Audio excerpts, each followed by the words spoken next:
धुळे शहरातील मनोहर चित्र मंदिराजवळील छत्रपती शिवाजी महाराजांच्या पुतळ्याच्या चबुतऱ्याच्या बांधकामाला औरंगाबाद उच्च न्यायालयाने मोठा झटका दिला असून पुढील आदेशापर्यंत या कामाला स्थगिती दिली आहे।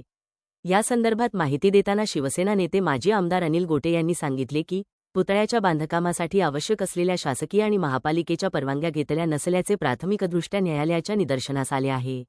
विशेष म्हणजे प्रत्यक्ष सुरू असलेल्या बांधकामाचा सर्वे नंबर आणि कागदपत्रांवरील सर्वे नंबर यात तफावत असून हे काम जुन्या पुतळ्याचे पुनर्निर्माण नसून नवीन बांधकाम असल्याचे निरीक्षण खंडपीठाने नोंदवले आहे।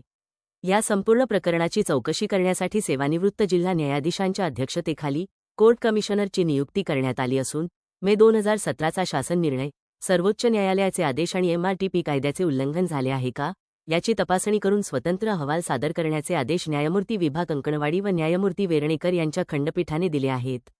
यावेळी गोटे यांनी स्पष्ट केले की हे प्रकरण सार्वजनिक हिताशी संबंधित असल्याने न्यायालयाने कलम 226 अंतर्गत हस्तक्षेप केला असून महापालिकेच्या वतीने 4 वकिलांनी बाजू मांडली तर गोटे यांनी स्वतः युक्तिवाद केला।